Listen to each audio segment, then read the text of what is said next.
আসসালামু আলাইকুম এভরিওয়ান, আপনারা কেমন আছেন? আপনাকে দেওয়া আল্লাহর অশেষ রহমতে ভালো আছে। এই তো প্রতিদিনের মতো আমি হাবিবা রান্না বান্না ভিডিও নিয়ে চলে আসলাম আপনাদের মাঝে। এখানে এই যে ডিম দিয়ে আমি সজনা দিয়ে আলু দিয়ে ঝোল রান্না করব, সেই রান্না বান্না আপনাদের সাথে শেয়ার করবো। আমি সজনাটা ফ্রোজেন করে রাখছিলাম, সেই ফ্রোজেন সজনা দিয়ে আপনাদের সাথে আজকে রান্না শেয়ার করতেছি। যেখানে আমি সব কিছু রেডি করে নিছি, চুলার ওপর কড়াইটা বসাই দিয়েছি, দিয়ে যে পরিমাণ মতো তেলটা দিয়ে দিছি। তেলটা গরম হওয়া পর্যন্ত অপেক্ষা করব।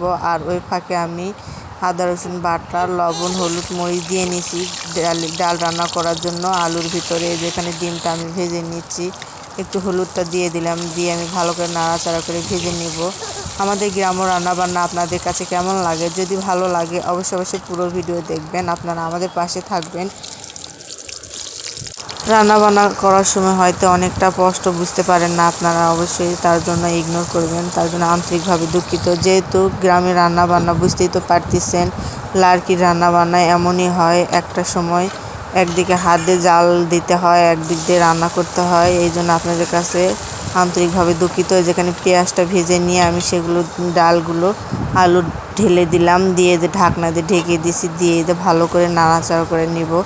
তরকারিটা কিন্তু অসম্ভব মজা ছিল, এত মজা, যাক আপনারা হলেও একদিন রান্না করে খেয়ে দেখতে পারেন। আর আমার রান্না আপনাদের কাছে কেমন লাগে? যদি ভালো লাগে থাকে অবশ্যই কমেন্টে জানাবেন। আপনাদের কমেন্ট আমাকে আরও অনেক নতুন ভিডিও তৈরি করতে উৎসাহিত করে। আর আমি অনেক সময় আপনাদের কমেন্টে রিপ্লাই দিতে পারি না, কারণ আমি এমবি দিয়ে আপনাদের সাথে ভিডিও দিই, ভয়েস দিয়ে, অনেক কষ্ট হয় আমাদের। এই কষ্টের সময় আপনাদের পাশে চাই।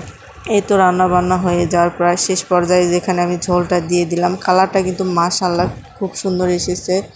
আপনারা এই কষ্টের সময় আমাদেরকে সাপোর্ট আর ভালোবাসা দেবেন। ইনশাল্লাহ আপনাদের ভালোবাসা পেলে খুব শীঘ্রই আমরা মনিটেশন পেয়ে যাব। যেখানে ফ্রোজেন করা সজনা আমি দিয়ে দিলাম, এই যে দিয়ে আমি ঢাকনা দিয়ে ঢেকে নাড়াচাড়া ঢাকনা দিয়ে ঢেকে দেবো। এই যে রান্নাটা হয়ে গেছে। যদি ভালো লাগে পুরো ভিডিও দেখে লাইক, কমেন্ট, সাবস্ক্রাইব করে পাচ্ছি। আল্লাহ হাফেজ সবাইকে।